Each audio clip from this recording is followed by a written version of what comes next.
దేవుని పిల్లలారా, సార్వత్రిక సంఘ సభ్యులారా, యేసుక్రీస్తు ప్రభువారి యొక్క క్రీస్తు సంఘములో చేర్చబడి పరలోక రాజ్యపు యాత్రలో ప్రయాణములో నడుస్తున్న దేవుని పిల్లల మీ అందరికీ ప్రభువైన యేసుక్రీస్తు నామము పేరిట శుభములు వందనాలు తెలియజేస్తున్నాను.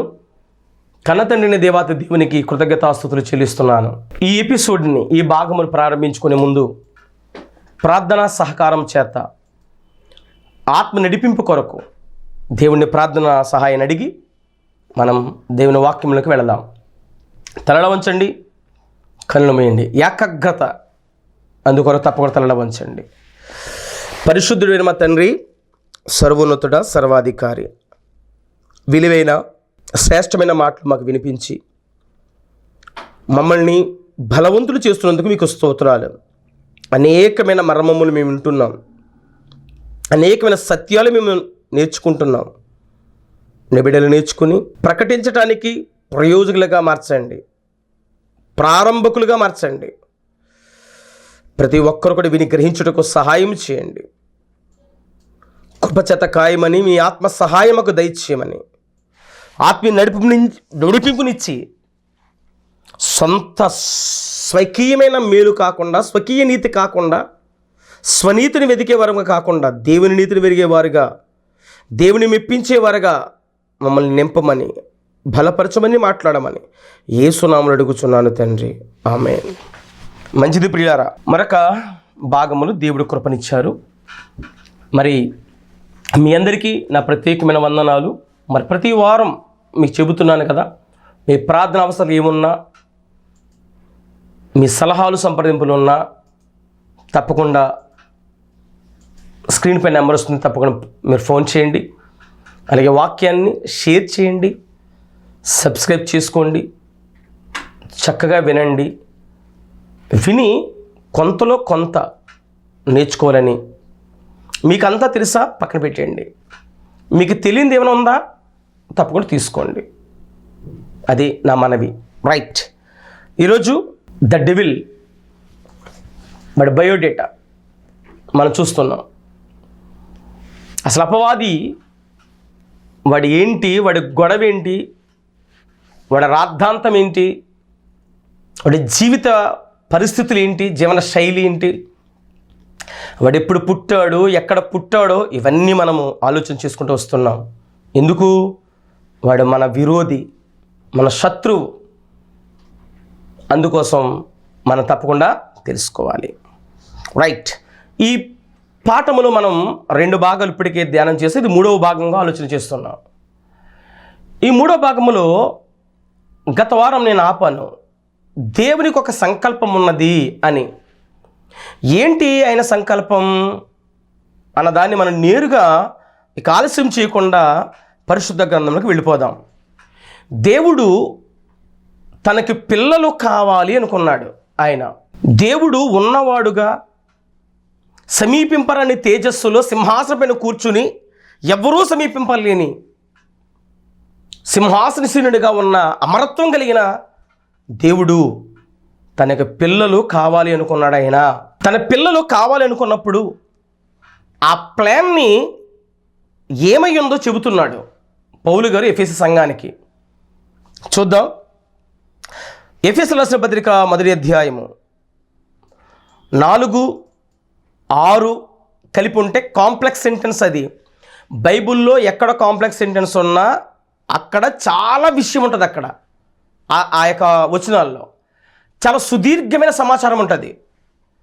అదే ప్రింటింగ్ తప్పు ఎక్కడ పెట్టలేదు, అక్కడ చాలా వివరణ ఉంది. ఆగి ఆలోచించాలి అని చెప్తున్నాడు అక్కడ. అది విషయం. మనం ఆగం, మనకు తొందరపాటు ఎక్కువ. నమిలి ఒకసారి మింగేయాలి, అవదల బైబిల్ విషయంలో. నవల కాదు ఇది, చదివి పక్కన పెట్టేయటానికి.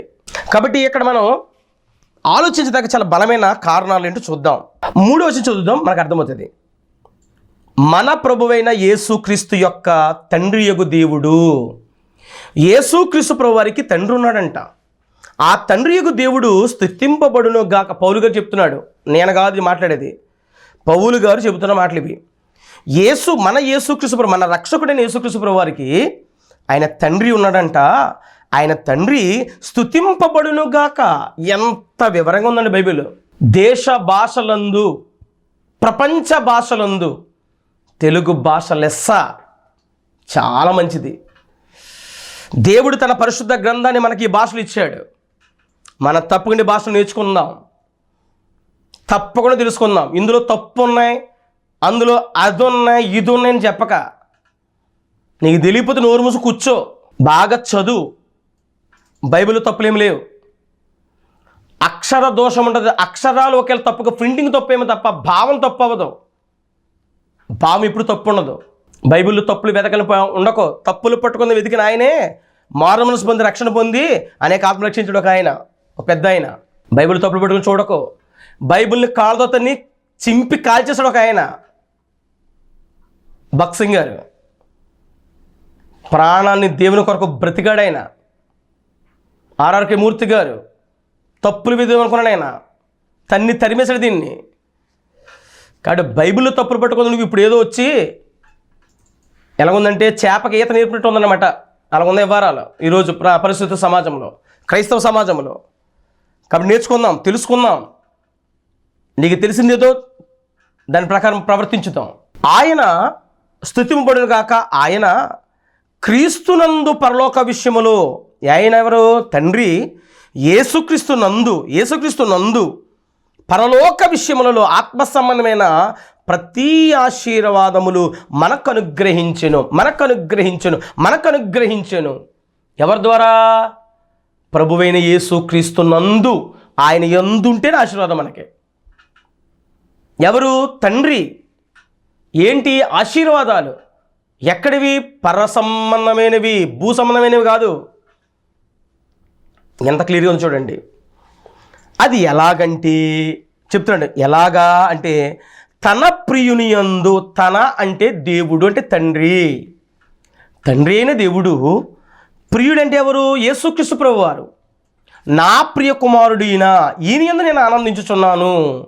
ఈయనలాగా నడవండి పేతురు, ఈయనలాగా మీరు బతకాలి. నాకు ఈయనంటే ఇష్టం, నాకు ఈయనంటే ఆనందం, నాకంటే ఈయన సంబరం. మీరు ఆయనలాగా ఉండాలి, ఆయన మాట వినాలి, ఆయన పోలికగా ఉండాలి, ఆయనలాగా మారాలి. మీరు ఆయన లాంటి పిల్లలు కావాలి నాకు. ఎవరిలాంటి పిల్లలు? యేసుక్రీస్తు ప్రభువు లాంటి పిల్లలు కావాలి నాకు. తండ్రి సంకల్పం ఇది. ప్రియుని యందు తాను, ఎవరు? తండ్రి ఉచితముగా, ఫ్రీగా మనకి మానవులే మనకు అనుగ్రహించిన దేవుని అంటే తండ్రి కృపామహిమకు కీర్తి కలుగునట్లు ఆయన చూపించిన కృప, ఆయన ఉచితంగా ఇచ్చిన ఈ కృప, ఆయన ఇచ్చిన బ్రతుకు, ఫ్రీగా ఇచ్చిన బ్రతుకు ద్వారా మహిమ పొందాలని, కీర్తి కలగాలని తన దేవుని చిత్త ప్రకారమైన, తండ్రి చిత్త ఆయన ఇష్ట ప్రకారమైన దయా సంకల్పము చొప్పున, ఒక ప్లాన్ చొప్పున, ఒక దయా సంకల్పము చొప్పున యేసుక్రీస్తు ద్వారా, తన కుమారునైన యేసుక్రీస్తు ప్రభువు ద్వారా తనకు కుమారులుగా, ఎవరి ద్వారా? యేసుక్రీస్తు ప్రభువు ద్వారా. అబ్బా, ఏమి రాయబడి ఉందండి మాట. అంటే ఏదైనా తండ్రికి యేసుక్రీస్తు ప్రభువు ద్వారా వెళ్ళాలా? ఏదైనా నువ్వు మారు మనసు పొందావన్నా, నువ్వు బాప్తిసం పొందాలన్నా, అంతెందుకు, అట్లీస్ట్ నువ్వు ప్రార్థన చేసి దేవుడికి అప్పచెప్పాలన్నా యేసుక్రీస్తు ప్రభువు ద్వారా వెళ్ళాలి. యేసుక్రీస్తు ద్వారా ఈ మనవుల్నికి సమర్పించుకుంటున్నాను తండ్రి, అప్పుడే అంగీకారం పడుతుంది. యేసును తీసుకోడు ఆయన ద్వారా తండ్రికి వెళ్ళాలి, ఆయన ద్వారా తండ్రికి వెళ్ళాలి. యేసును తీసుకున్నాడు. అది ఒక సందర్భం, అది కొనసాగింపు. ఇప్పుడు ముగింపు. గత వారం చెప్పాను కదా, ఒక ప్రారంభం ఉంది, ఒక కొనసాగింపు ఉంది, ఒక ముగింపు ఉంది. ఒకప్పుడు తండ్రికి, తర్వాత యేసుక్రీస్తు ప్రభువారికి, ఇప్పుడు తండ్రి ద్వారా యేసుక్రీస్తు ప్రభువారికి వెళ్ళాలి. అది ఆయన ప్లాన్. అది ఇంప్లిమెంట్ చేసుకుంటూ వచ్చాడు ఆయన. అప్పుడు ముగింపులో మనం ఉన్నాం. అది చెప్తున్నాడు, యేసుక్రీస్తు ప్రభువారి ద్వారా తనకు కుమారులుగా స్వీకరించుటకై, ఎవరికి? తండ్రికి కుమారులుగా స్వీకరించుటకై మనలను ముందుగా ఎంత ముందుగా దేవుని కోసం, ఎవరి కోసం? తండ్రి అయిన దేవుని కోసము నిర్ణయించుకుని మనము తన ఎదుట, ఎవరి ఎదుట? తండ్రి ఎదుట పరిశుద్ధులమును నిర్దోషమునై ఉండవలనని జగత్తు పునాది వేయబడక మునిపే పరిశుద్ధులై ఉండాలంట, నిర్దోషులై ఉండాలంట. తండ్రి ఎదుట మీకు గడిచిన భాగాల్లో చెప్పాను, సర్వోన్నత సంబంధ శిష్యులు ఎవరో ఆ పాఠంలో చెప్పాను. ఏమని? నిర్దోషులు ఎవరు, పరిశుద్ధులు ఎవరు? పరిశుద్ధులు అంటే ఎవరు? దేవుని వాక్యాన్ని అంతా నేర్చుకున్న వాళ్ళు. నిర్దోషులు ఎవరు? నేర్చుకున్నదే ప్రకటించిన వారు. అందుకే నేను ప్రయోజనకరమంతా చెప్పేశాను, ఇక నేను దోషిని కాను అన్నాడు పౌలు గారు అపోస్తలుల కార్యాలు 20వ అధ్యాయంలో. నేను అంతా చెప్పేశాను, ఎంతైతే తెలుసుకున్నాను దైవ దర్శనం ద్వారా నేనంతా మీకు చెప్పేశాను, ఇక నేను దోషిని కాను. నువ్వన్నీ హృదయంలో పెట్టుకుని మారు మనసు పొంది రక్షణ పొంది నిన్ను పరిశుద్ధపరచుకున్నావు. పరిశుద్ధంగా ఉంటే సరిపోదు, నిర్దోషం అవ్వాలి, లేదా దోషిగా మిగిలిపోతావు. అదే చెప్తున్నాడు అక్కడ సంకల్పం. అందరూ పరిశుద్ధులు అవ్వాలి, నిర్దోషులై ఉండవలనని జగత్తు పునాది వేయబడక మునిపే. అప్పటికి అసలు భూలోకం లేదు, అప్పుడు పాతాళలోకం లేదు, ఎవ్వరూ లేరు అసలు. అప్పటికి అసలు దేవదూతలు కూడా లేరు. ఎవరూ లేనప్పుడే యేసుక్రీస్తు ప్రభువారి ద్వారా మనలను జగత్తు పునాది వేయబడక మునిపే ఏమన్నాడైనా? ప్రేమ చేత ఆయన క్రీస్తులో మనలను ఏర్పరుచుకున్నాడు. యేసుక్రీస్తు ప్రభువారిని కన్నాడాయన తన వాక్కు చేత, తన మాట. అందుకే వాక్కు అంటే వాక్యం. ఏ వాక్కు? దేవుని వాక్కు. దేవుని వాక్ ఈజ్గొల్టు దేవుని వాక్యం, దేవుని వాక్యం ఈజ్గొల్టు యేసుక్రీస్తు ప్రభువారు. ఆది యందు వాక్యముండును, వాక్యము దేవుని యొద్దుండును, వాక్యము దేవుడై ఉండును. వాక్యమైన దేవుడు యేసుక్రీస్తు ప్రభువారు. బైబిల్ చెప్తుందండి, నువ్వు చెప్పడమే ఉంది, పిచ్చి మాటలు కాకపోతే. వాక్యం చెబుతుంది. ఆయన కన్నాడైన కన్న తండ్రి తన వాక్కు చేత, తన మాట, తనగా ఉన్న యేసుక్రీస్తు ప్రభువారిని ప్రత్యేకపరిచాడు. ఆయన చూసి మురిసిపోయి సంబరపడ్డాడు. ఆయన ఎలాంటి పిల్లలు కావాలి? నా ప్రియకుమారుడినా, నా ప్రియకుమారుడు, నా జనతైక కుమారుడు, నా అద్వితీయ కుమారుడినా. యేసుక్రీస్తు ప్రభువు తండ్రితో సాక్ష్యాలు ఇవన్నీ కూడా ఏవో మరుగుపడి ఏమి కాదు, పరిశుద్ధ గ్రంథం ఉన్నవే. తేలిగ్గా అర్థం చేసుకోండి. ఆయన మనల్ని ఏర్పరచుకున్న, మనం ముందుగా జగత్తు పునాది వేయబడక మునిపే మనము ఆయనలో ఉండాలని, ఆయనలాగా ఉండాలని, ఆయన ద్వారా మనం ఆయన దగ్గరికి వెళ్ళాలని ఆయన ఎప్పుడో ప్లాన్ వేసాడంట తండ్రి. ఆ ప్లాన్నే పౌలు గారు ఎఫెసీ సంఘంతో మాట్లాడుతున్నాడు. ప్రియులారా, తన కుమారుని యేసుక్రీస్తు చూశాడు. ఆయనలో ఉన్న ఎవరిలో? తండ్రి నిత్యుడు. తండ్రిలో యేసుక్రీస్తు ప్రభువారు కూడా ఉన్నాడు, ఆయన నిత్యుడే. మరొక్క మాట మర్చిపోయాం, మనము కూడా ఎక్కడ ఉన్నాం? తండ్రిలో ఉన్నాం. తండ్రిలో తండ్రిగా ఉన్నాం. తండ్రిలో తండ్రిగా ఉన్న మనల్ని ఆత్మలుగా విభజించాడు ఆయన. విభజించిన మనల్ని ఒక ఆదాము భూలోకాన్ని పంపించి ఒక ఆత్మని, ఒక శరీరాన్ని కట్టాడు, అందులో ఆదాము ఆత్మను పెట్టాడు. అలాగే నన్ను పంపించాడు, నా దేహంలో నా ఆత్మను పెట్టాడు ఆయన. ఈ ఆత్మ ఎవరిది? తండ్రిది. అందుకే దేవుడు ఆత్మ గనుక ఆరాధించేవారు ఆత్మతోనూ సత్యముతో ఆరాధించాలి. ఆత్మతో సత్యముతో ఆరాధించడం ఏంటండి? నువ్వు ఆత్మని ఎరగాలి, నువ్వు అది తలపోటు. దేవుడు ఆత్మ, దేవుడు ఈజుకుంటే ఆత్మ, దేవుడు అంటేనే ఆత్మ. ఆ ఆత్మ అయిన దేవుడు ఆయన్ని ఎలాగ ఆరాధించాలి? నువ్వు ఆత్మని ఎరగాలి. ఎవరాత్మ? దేవుని ఆత్మని ఎరగాలి. మనం దేవుని ఆత్మని ఎరిగి ఆ సత్యాన్ని తెలుసుకుని ఆ సత్యం ప్రకారం గొప్ప చేయి ఆయన్ని. అది ఆరాధించడం అంటే, అదే పదానికి అర్థం. మనము ఆయన ఆత్మలం. ప్రియులారా, దేవుని నుంచి వచ్చిన వారు మనమందరం కూడా. ఆయన కన్నాడు మనల్ని, ఇంక్లూడింగ్ యేసుక్రీస్తు ప్రభువారితో సహా. అదే పౌలు గారు చెప్తున్నాడు. అదే అక్కడ పౌలు గారు చెప్పిన మాట. మనం ఇంక ఎన్ని పెడార్థాలు తీసుకున్నా దాన్ని మనం మార్చలేము కదా. మనం మార్చేస్తాంలే, కొందరు మేధావులు ఉన్నారు కదా, మార్చేయచ్చులే. Okay, very good. అయితే ఇలాంటి యేసుక్రీస్తు ప్రభువు కుమారులు కావాలని ఆయన తప్పించాడు.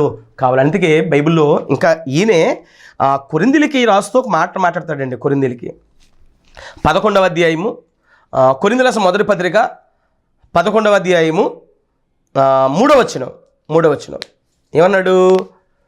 ప్రతి పురుషుడికి శిరస్సు క్రీస్తు ప్రభువారు అంట. అంటే పురుషుడు నేను, నాకు శిరస్సు, నాకు హెడ్ ఉన్నాడంట. హెడ్ ఎవరు? యేసుక్రీస్తు ప్రభువారు అంట. ఇది నమ్ముతాం కదా? నమ్ముతాం. మనకి హెడ్ ఆయనే కదా. మనకేంటి బాప్తిస్మ యోహాను గారు అన్నాడు, ఆయన చెప్పులు వారు విప్పుటకు నేను పాత్రుని కాదు, ఆయన చెప్పులు నేను మోయుటకు అర్హుని కాదు, ఆయన చెప్పులు తీసుకు వెళ్ళటానికి నేను ఇప్పటానికి, తీయడానికి, మోయటానికి అసలు అర్హతే లేదు నాకు అసలు. యోహాను గారు తగ్గించుకున్నాడు, గొప్ప ప్రవక్త. మనం ఏపాటోళ్ళమండి బాబు. మన బ్రతుకులు ఏపాటివి, మన జీవితాలు ఏపాటి, మన భక్తి ఏపాటిది. మనకి శిరస్సు యేసుక్రీస్తు ప్రభువారు, హెడ్ ఉన్నాడు. వెరీ గుడ్, బాగుంది. ఇక్కడ వరకు నమ్ముతున్నాం. తర్వాత పురుషునికి క్రీస్తు అనియు శిరస్సు, స్త్రీకి శిరస్సు పురుషుడనియు. అంటే స్త్రీకి శిరస్సు ఉన్నాడా అంటే నేను, నా భార్యకి శిరస్సు ఎవరు? నేను. ఓకే, పురుషుడనియు.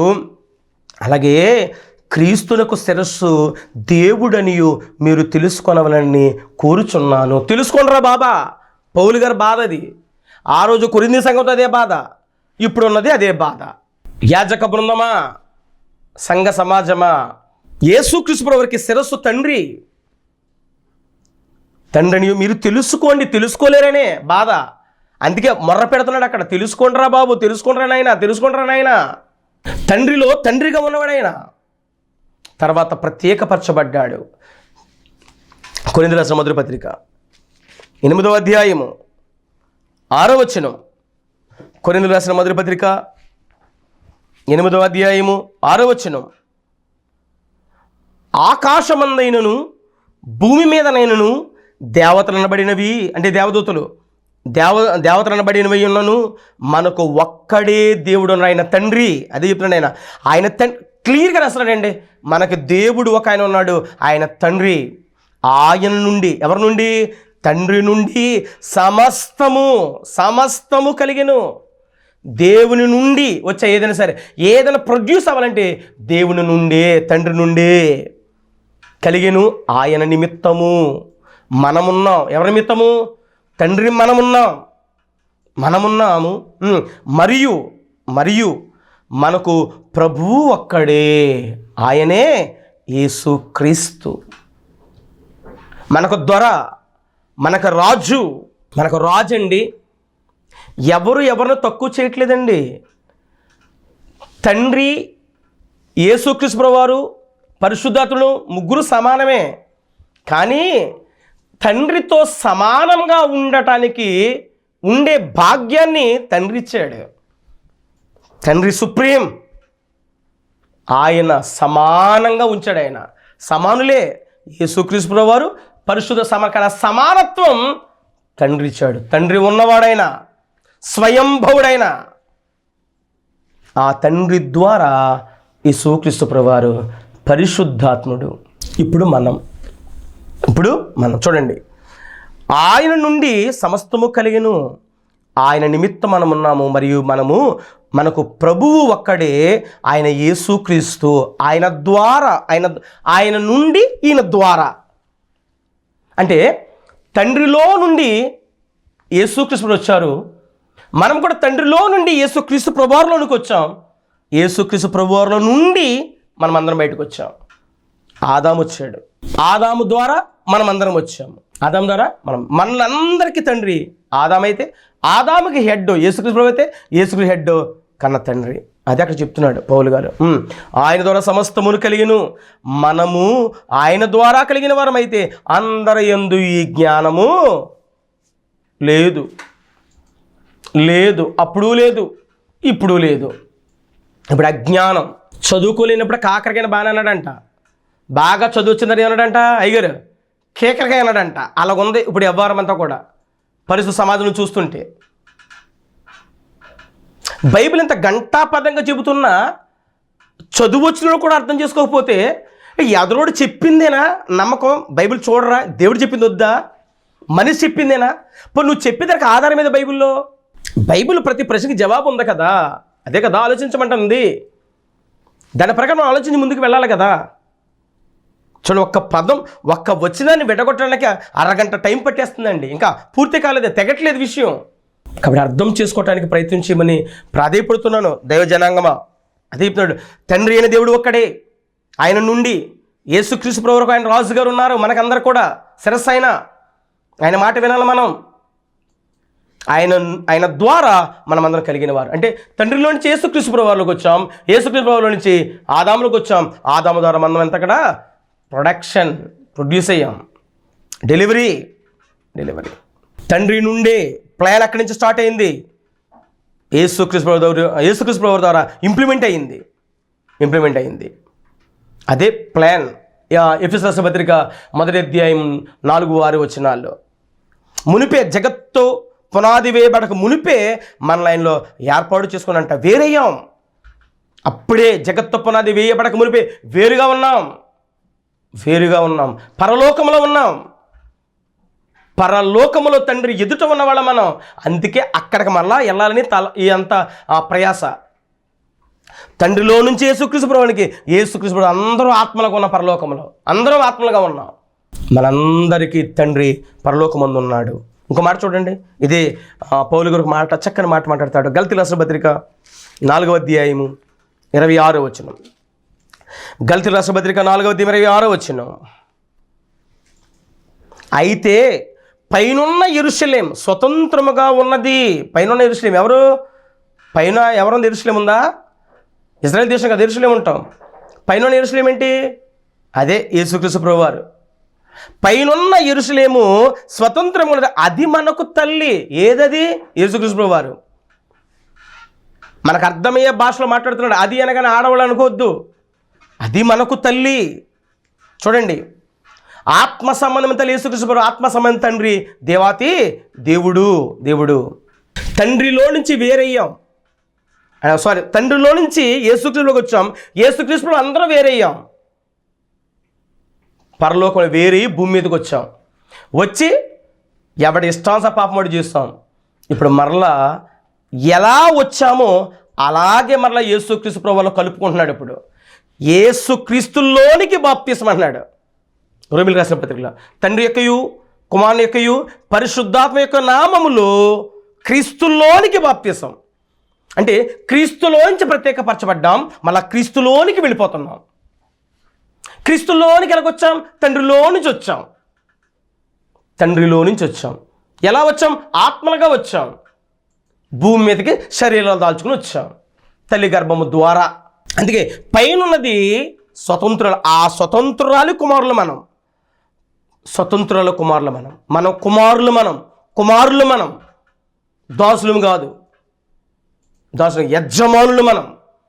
లేకపోతే నీకు నాకు సింహాసనం ఎందుకు ఇస్తానండి ఆయన? నా సింహాసనం సింహాసనం ఇవ్వట్లేదు. కానీ మనం ఎవరో అర్హత ఏంటనుకున్నారు? మనం ఆయన పిల్లలం, ఆయన బిడ్డలం. నీదేం పోయింది? ఆయన బిడ్డలంటే నీది నాది ఏం పోయిందయ్యా? ఆయన బిడ్డలం కదా మనం. యేసుక్రీస్తు చెప్తున్నాడు కదా, నా తండ్రి నా సొంత తండ్రి అన్నాడు కదండి ఆయనన్నా కూడా ఎక్కట్లేదా? అంత బలంగా పట్టిందన్నమాట దెయ్యం మనల్ని. ఆడి కోసం ఆలోచిస్తున్నప్పుడు మనం నిత్య అగ్ని గుండానికి జారిపోతాం. భక్తి చేసి నువ్వు లోక జ్ఞానాన్ని ఆధారం చేసుకుని దేవుని జ్ఞానాన్ని త్రిప్పి దేవుని బోధకులే వేషాలుగా మార్చబడి ప్రజలను పాడు చేస్తుంటే ఆత్మ నశించిపోతాయ్యా. జాగ్రత్త పడదాం. వాక్యాన్ని సరిచూసుకోండి. వాక్యం ఉన్నది చెప్పండి, లేని వద్దు. ఉన్నది చాలు. మనము స్వతంత్ర 31 వచనం. ఇదే గలతీయులకు రాసిన పత్రిక 4వ అధ్యాయం 31 వచనం. కాగా సహోదరులారా, మనము స్వతంత్రురాలి కుమారులమే కానీ దాసి కుమారులం కాము. ఒక అబ్రహాము ద్వారా సారా హాగరు ఇద్దరిని పోల్చి ఒక విషయం చెప్తున్నాడు ఆయన. మనము ఎవరమంట? స్వతంత్రురాలి కుమారులమంట. ఇప్పుడు బాగా వినండి పిల్లారా, వాడికి మనకి విరోధం, అపవాదికి మనకి విరోధం. వాడు ఒకరోజు దేవదూతలు, మనమైన కుమారులం.